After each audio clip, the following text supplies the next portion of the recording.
Coucou, Bolou Bolouado, Miss Gabou, Nambago Gabou. Il est ici question de comprendre un certain nombre de choses. Pourquoi est-ce qu'on n'arrive pas à s'en sortir dans les partis politiques? Pourquoi les Gabonais n'arrivent pas à être fidèles à un parti politique?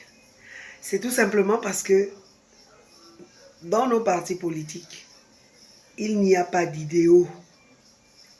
L'idéologie, c'est ce qui devrait conduire toute conscience. Il faut comprendre par idéologie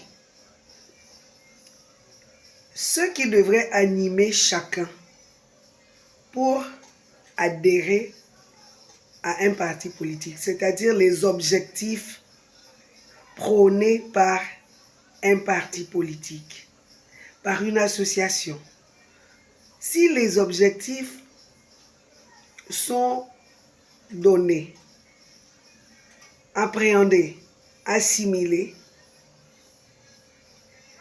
chacun d'entre nous accepterait d'entrer dans X ou Y parti politique.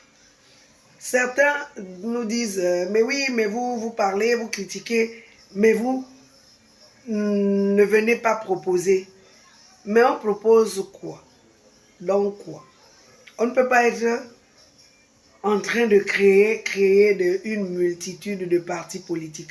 Ce que nous recherchons, c'est qu'il y ait des partis politiques avec idéologie.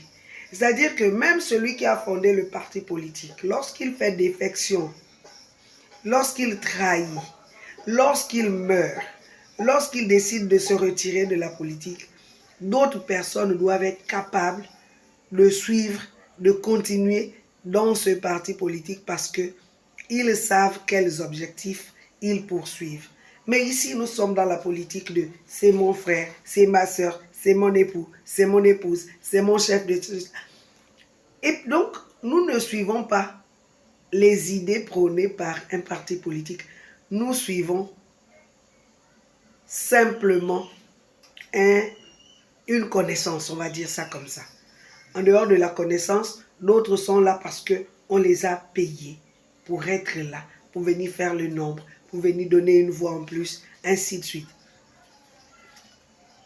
Et voilà la raison pour laquelle les partis politiques n'arrivent pas à avoir des entités fidèles.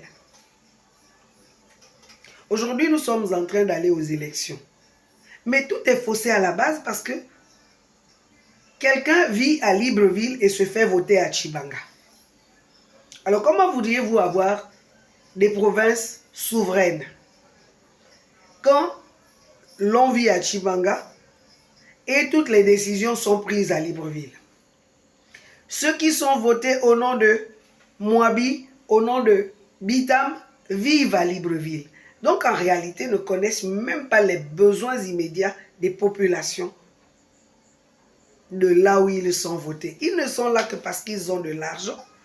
Ils sont là parce qu'ils ont pu se positionner par rapport à certaines personnes qui sont là, qui vivent les réalités au quotidien de ces milieux dans lesquels ils sont. Donc le jour où vous aurez aussi, au-delà de l'idéologie, à voter des gens qui vivent les réalités d'un milieu, il y aura certainement un peu plus d'avancée. Vous viendrez me dire, mais oui, ce ne sont que les députés qui viennent, ensuite qui vont rapporter X ou Y situation à l'Assemblée, qui votent des lois, donc ils n'ont pas forcément besoin de vivre là. Mais je dis, qu'est-ce qui est difficile entre vivre dans un milieu que l'on défend plutôt que de vivre ailleurs et venir pendant les élections, on a de l'argent, on fait venir X ou Y situation, X ou Y chose, on vient, on déballe, on donne aux populations qui sont là. Ensuite, on s'en va, on remballe tout, on retourne à Libreville. Reine de la Joie voudrait qu'il y ait des vrais patriotes qui lâchent la vie de Libreville, qui viennent s'asseoir là où ils pensent avoir été élus et s'occupent de ces populations-là du premier au dernier jour. Arrêtez-nous les histoires de on n'a pas besoin d'être là, où les populations ont seulement besoin de nous dire ce qu'on doit aller dire. Bon oui, mais ces populations-là, elles-mêmes ne peuvent pas venir à l'Assemblée. Vous ne pouvez pas les faire voter pour venir dire. C'est le français qui leur manque pour venir dire ce qu'ils doivent dire à l'Assemblée. Non. Essayons de faire les choses propres. Essayons, allez d'abord aux élections là, mais venez nous rendre quelque chose de potable en termes d'idéaux dans vos partis et d'être des vrais patriotes qui vivent ce qu'ils viennent raconter. À bientôt.